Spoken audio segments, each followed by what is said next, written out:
രാഷ്ട്രീയ അധാർമികത ആ രീതിയിൽ കാണിക്കുന്ന രാഷ്ട്രീയ പാർട്ടികളുമായി ദേശീയ തലത്തിൽ എങ്ങനെ ഒരു ഐക്യപ്പെടൽ അപ്പോൾ സാധ്യമാകുമെന്നൊരു ചോദ്യമില്ലേ ശ്രീ അനൂപ്?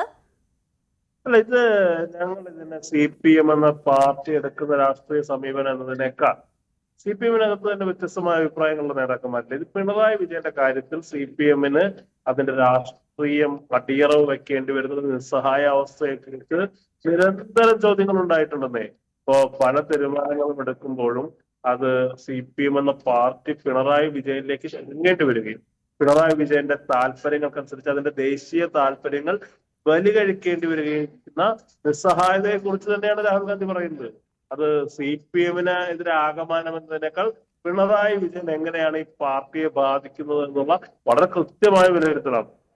ശരി, അപ്പോൾ പിണറായിയെ ലക്ഷ്യമിട്ടുകൊണ്ടുള്ളതാണ് ഈ ആക്രമണം എന്നതാണ് അനൂപ് പറഞ്ഞു നിർത്തുന്നത്.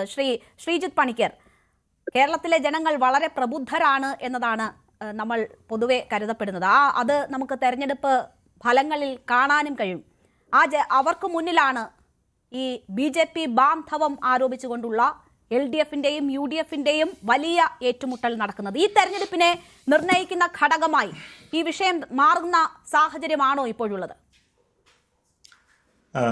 രേണുക, അതങ്ങനെ മാറുകയാണ് എങ്കിൽ അത് CPM-നോ കോൺഗ്രസിനോ ഗുണമായിരിക്കില്ല എന്നാണ് എനിക്ക് തോന്നുന്നത്. കാരണം ഈ ഡീലൊക്കെ ആരോപിക്കാവുന്ന ഒരു ഘട്ടമുണ്ടായിരുന്നു. ആ ഘട്ടത്തിൽ അത് ആരോപിക്കുകയും ചെയ്തതാണ്. പക്ഷെ അതിനെ ഈ തെരഞ്ഞെടുപ്പിന്റെ സെൻട്രൽ സബ്ജക്റ്റായിട്ട് കൊണ്ടുപോവുക എന്ന് പറയുന്നത് സത്യത്തിൽ കേരളത്തിൽ ഒരു ഭരണമാറ്റം ഉണ്ടാകണമെന്ന് ആഗ്രഹിക്കുന്ന ആൾക്കാരോട് കോൺഗ്രസ് കൊഞ്ഞനം കൊത്തുന്നതിന് തുല്യമാണ്. കാരണം ഇവിടെ സർക്കാരിന്റെ ഭരണപരാജയത്തിനെക്കുറിച്ചോ സർക്കാരിന്റെ ലക്ഷ്യമില്ലായ്മയെക്കുറിച്ചോ ധൂർത്തിനെക്കുറിച്ചോ അഴിമതിയെക്കുറിച്ചോ ഒക്കെ പറയാനുള്ള നൂറുകണക്കിന് ടോപ്പിക്കുകൾ വേറെ ഉള്ളപ്പോൾ ഈ ഒരു കാര്യത്തിലേക്ക് മാത്രമായിട്ട് കോൺഗ്രസ് കഴിഞ്ഞ ഒരാഴ്ചയായിട്ട് ചുരുങ്ങിയിരിക്കുകയാണ് എന്നുള്ളതാണ് ഒരു വസ്തുത.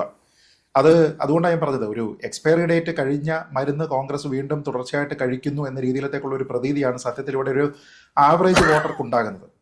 ഇപ്പോൾ ഡീൽ എന്ന് പറഞ്ഞിട്ട് പ്രധാനമായിട്ട് ആരോപണം ഉന്നയിക്കുന്നത് എവിടെയാണ്? 2020 കിട്ടിയിരിക്കുന്ന സീറ്റുകളെ കുറിച്ചാണ്.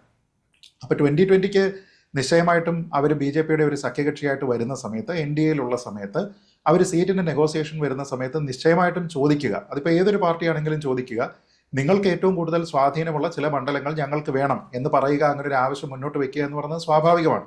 അതല്ലാതെ ഒരു തരത്തിലും രക്ഷപ്പെടാത്ത 10,000-10,000 വോട്ട് മാത്രം കിട്ടുന്ന മണ്ഡലങ്ങൾ മാത്രമേ നിങ്ങൾക്ക് തരികയുള്ളൂ എന്ന് ഒരു സഖ്യകക്ഷിയോട് പറയാനും കഴിയില്ല.